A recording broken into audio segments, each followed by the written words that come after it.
বিসমিল্লাহির রহমানির রহিম। পবিত্র মাহে রমজানে আপনাদের সকলকে শুভেচ্ছা জানাচ্ছি।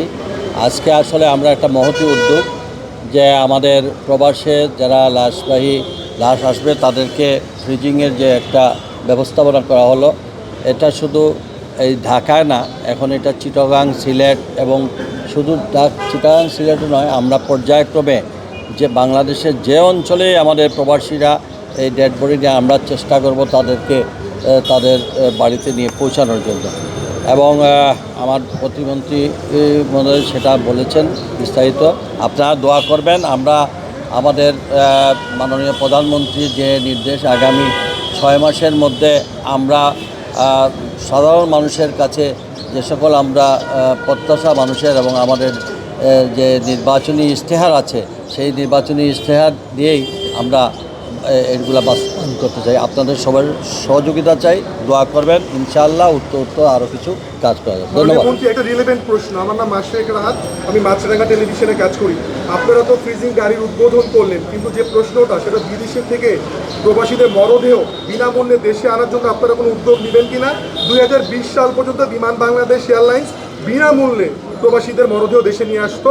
পরে একটা চিঠির কারণে কিন্তু সেটা বন্ধ হয়েছে।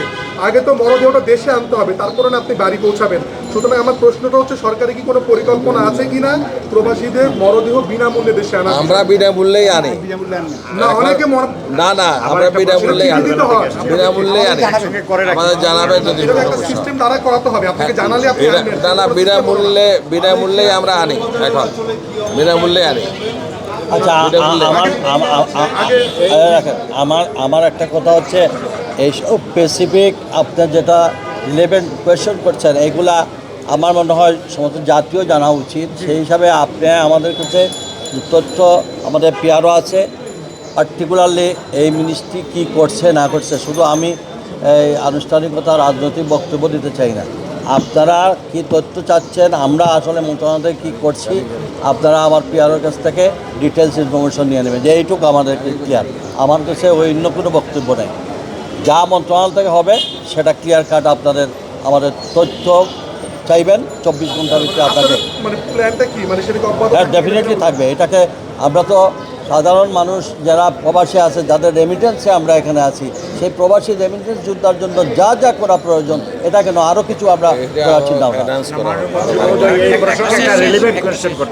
আমি যে প্রবাসীদের জন্য অ্যাম্বুলেন্সের ব্যবস্থা করেছে, আমাদের দেশে শ্রমিকরা বিদেশে গিয়ে অসুস্থ বেশি হয়, তাদের এই দেশের থেকে এয়ার কন্ডিশন যাতে ভালো করে ফিটনেস দিয়ে পাঠানো হয়, কারণ ওখানের এনভায়রনমেন্টের সঙ্গে তারা অসুস্থ হয়ে যায়। শোনেন, আপনি যাই বলেন, বেড়ে গেছে। আমি বলি, আমাদের যেমন লোকবল বেশি যাচ্ছে, তেমন আমাদের অনেকগুলো প্রবলেম আছে। আমরা আপনি যে বলছেন তার চেয়ে বেশি আমি প্রবাসে যাওয়ার, আমি যে অঞ্চল থেকে আসছি, এই অঞ্চলে যেখানে আমি সেই অঞ্চলটা হলো প্রবাসী অধ্যুষিত এলাকা। যাই হোক, তাহলে আমরা থেকে বেশি মানে প্রবলেমের কথা অনেকের চেয়ে আমরা ভালো করে জানি। আমার মনে হচ্ছে যে আমরা যে প্ল্যান অফ ওয়ার্ক, যেটা মুখে বললে হবে না, তো আমরা আমরা নতুন আসছি, মাত্র 2-3 দিন হয়েছে। আমাদের প্রধানমন্ত্রী আমাদেরকে গাইড দিয়েছেন। আপনি যদি আমাকে আপনার 2 মাস পরে যদি এই প্রশ্নগুলো করেন, তাহলে বুঝতে পারবো আমি 60 দিনের মধ্যে আসলে কি করতে যাচ্ছি। দয়া করে আমাদেরকে সময় দেন। একটু উইলিংনেসটা মানুষ জানতে চায় আসলে, মানে আপনাদের যে উইলিংনেসটা আপনাদের করবেন, কোশ্চেন করেন। হ্যাঁ, করেন। মালয়েশিয়ার শ্রমবাজারের অবস্থাটা কি একটু জানাবেন, এবং যে সিন্ডিকেটগুলো। ভাই, আমি আগেও বলছি, এখন অনেক তথ্য এই মুহূর্তে আমার কাছে ক্লিয়ার না, মাত্র 3-4 দিন হয়েছে। আমরা স্পেসিফিক আপনি যেটা চাচ্ছেন সেটা আপনি আমার থেকে ভালো জানেন, আপনি জানেন। তারপরেও যদি স্পেসিফিক আপনাকে উত্তর জানতে চান, তাহলে আমার পিআরওর কাছ থেকে আপনার তথ্য নিয়ে পুরো ডিটেলস ইনফরমেশনটাই ছাড়ান। আচ্ছা, আমি আপনার কোশ্চেনটা যেটা একটা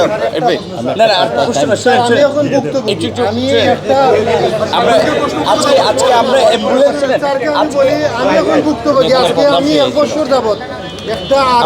আচ্ছা এইটা আমরা দেখতেছি এখন আজকের বিষয়টা আজকে আমরা একটা অ্যাম্বুলেন্স একটা জিনিস আমি সাংবাদিক ভাইদের বলবো আজকে আমাদের একটা নির্দিষ্ট বিষয় ছিল এই লাশের গাড়িটা উদ্বোধন এইটা রিলেটেড একটা প্রশ্ন ছিল সেইটা শুধু বলে আমি শেষ করব আপনারা যেটা বলছেন যে লাশ আগে বাংলাদেশ বিমান ক্যারি করতো আমরা মানবিক কারণে এটা যদি বন্ধ হয়ে থাকে আমরা উদ্যোগ নিব যে প্রবাসীদের লাশটা রাষ্ট্রীয় খরচে দেশে আনার আর অন্যান্য যে প্রশ্ন করছেন মালয়েশিয়ার শ্রমবাজার অন্যান্য বিষয়ে এইগুলো এখনো আমরা আসলে বুঝতেছি আমরা খোঁজ খবর নিচ্ছি আপনাদেরকে জানানো হবে ধন্যবাদ থ্যাংক ইউ